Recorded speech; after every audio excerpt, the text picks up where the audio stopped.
Welcome back to the channel. I'm Alice, and this is Alice's Never-Ending Stories. And we are continuing The Invisible Man by H.G. Wells. And we are currently on Chapter 9, titled Mr. Thomas Marvel. You must picture Mr. Thomas Marvel as a person of copious, flexible visage, a nose of cylindrical protrusion, a liquorish, ample, fluctuating mouth, and a beard of bristling eccentricity. His figure inclined to embonpoint, his short limbs accentuated this inclination. He wore a furry silk hat, and the frequent substitution of twine and shoelace for buttons, apparent at critical points of his costume, marked a man essentially bachelor. Mr. Thomas Marvel was sitting with his feet in a ditch by the roadside over the down towards Aberdeen, about a mile and a half out of Iping. His feet, save for socks of irregular open work, were bare. His big toes were broad and pricked like the ears of a watchful dog. In a leisurely manner, he did everything in a leisurely manner. He was contemplating trying on a pair of boots. They were the soundest boots he had come across for a long time, but too large for him, whereas the ones he had were in dry weather, a very comfortable fit, but too thin-soled for damp. Mr. Thomas Marvel hated roomy shoes, but then he hated damp. He had never properly thought out which he hated most, and it was a pleasant day, and there was nothing better to do. So he put the four shoes in a graceful group on the turf and looked at them, and seeing them there among the grass and springing agrimony, it suddenly occurred to him that both pairs were exceedingly ugly to see. He was not at all startled by a voice behind him. "They're boots, anyhow," said the voice. "They are charity boots," said Mr. Thomas Marvel, with his head on one side, regarding them distastefully. "And which is the ugliest pair in the whole blessed universe, I'm darned if I know." Said the voice. "I've worn worse, in fact. I've worn none, but none so audacious ugly, if you'll allow the expression. I've been caging boots, in particular, for days, because I was sick of them. They're sound enough, of course, but a gentleman on tramp sees such a thundering lot of his boots, and if you'll believe me, I've raised nothing in the whole blessed country, try as I would, but them. Look at them, and a good country for boots, too, in a general way. But it's just my promiscuous luck I've got my boots in this country 10 years or more, and then they treat you like this." "It's a beast of a country," said the voice, "and pigs for people." "Ain't it?" said Mr. Thomas Marvel. "Lord! But them boots, it beats it."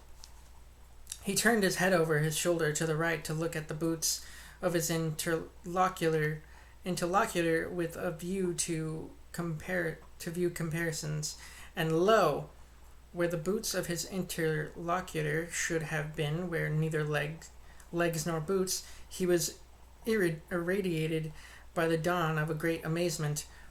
"Where are ye?" said Mr. Thomas Marvel over his shoulder, coming on all fours.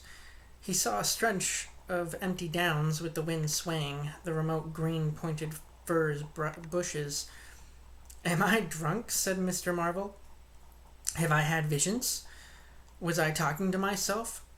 "What the— Don't be alarmed," said the voice. "None of your ventriloquizing me," said Mr. Thomas Marvel, rising sharply to his feet. "Where are you?" "Alarmed, indeed." "Don't be alarmed," repeated the voice. "You'll be alarmed in a minute, you silly fool," said Mr. Thomas Marvel.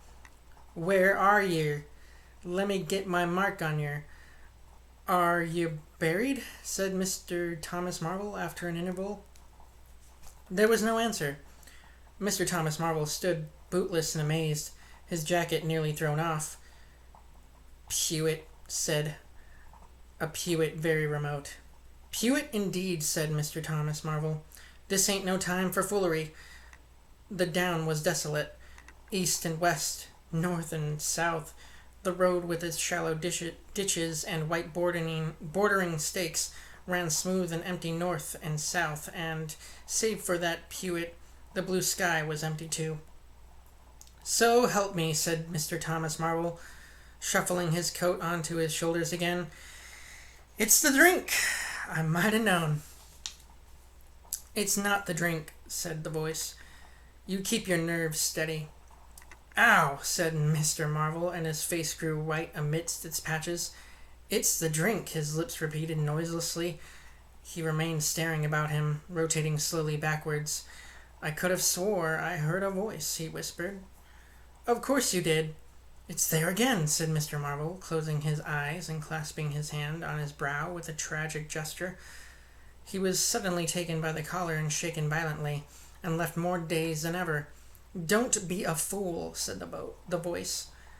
I'm off my blooming chump, said Mr. Marvel. It's no good.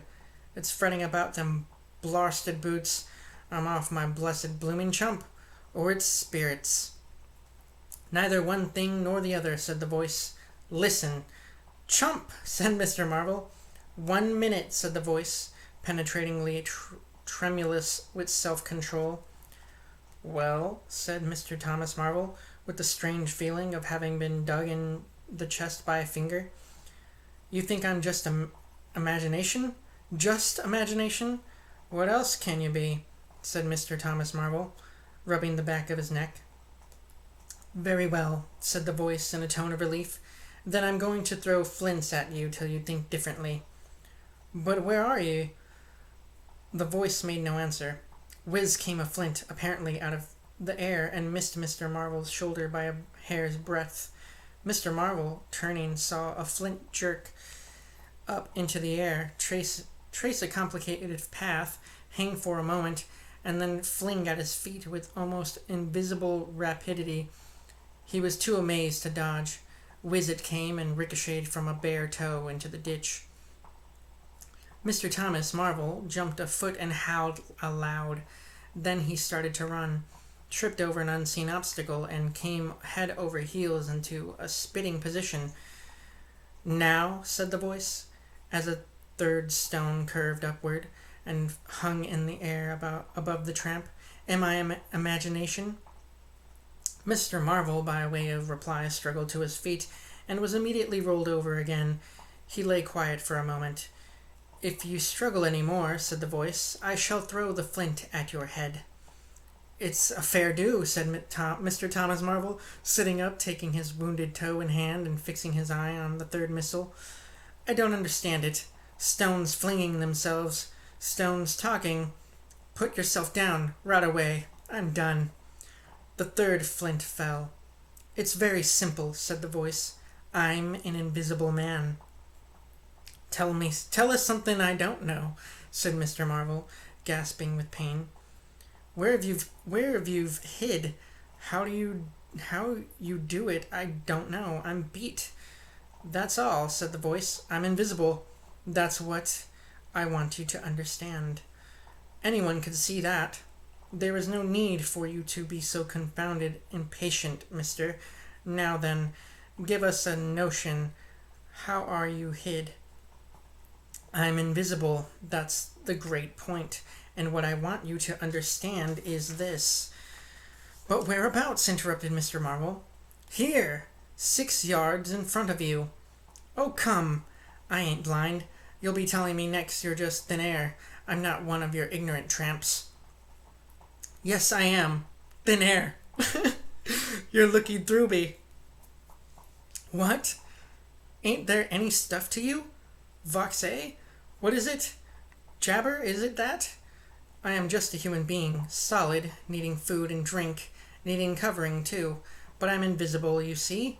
Invisible. Simple idea. Invisible. What? Real like? Yes. Real. Let's have a hand of you, said said Marvel. If you are real, it won't be so darn out of the way like then. Lord, he said. How you made me jump. gripping me like that.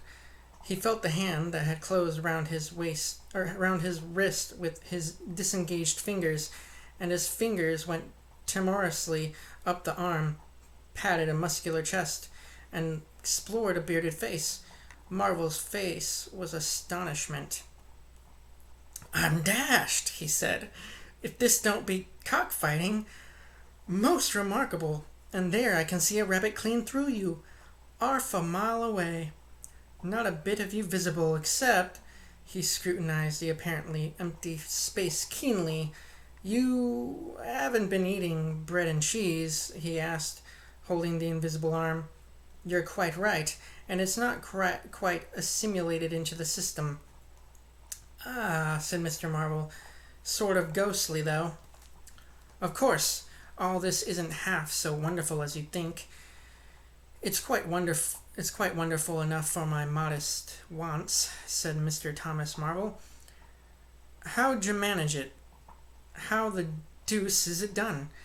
"It's too long a story, and besides, I tell you, the whole business fairly beats me," said Mr. Marvel.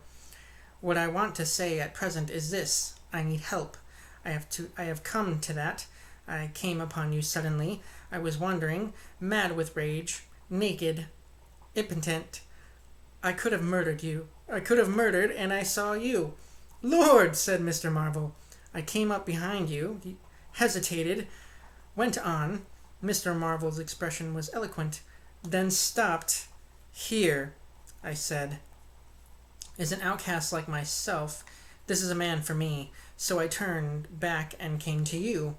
You and—" "Lord!" said Mr. Marvel. "But I'm all in a tizzy. May I ask how is it, and what you may be requiring in the way of help, invisible?"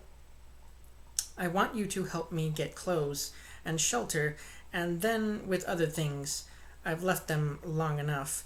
If you won't, well, but you must." "Look here," said Mr. Marvel. "I'm too flabbergasted. Don't knock me about any more, and leave me go. I must get steady a bit, and you've pretty near broken my toe. It's all so unreasonable. Empty downs, empty sky, nothing visible for miles except the bosom of nature, and then comes a voice out of heaven, and stones, and a fist. Lord!" "Pull yourself together," said the voice, "for you have to do the job I've chosen for you." Mr. Marvel blew out his cheeks, and his eyes were round. "I've chosen you," said the voice. "You are the only man except some of those fools down there who knows there is such a thing as an invisible man. You have to be my helper. Help me, and I will do great things for you. An invisible man is a man of power." He stopped for a moment to sneeze violently. "But if you betray me," he said, "if you fail to do as I direct you—" He paused and tapped Mr. Marvel's shoulder smartly. Mr. Marvel gave a yelp of terror at the touch. "I don't want to betray you," said Mr. Marvel, edging away from the direction of the fingers. "Don't you go a-thinking that, whatever you do, all I want to do is to help you. Just tell me what I got to do. Lord, whatever you want done, that I'm most willing to do." And that ends chapter 9. Thanks for tuning in, and enjoy the rest of your day.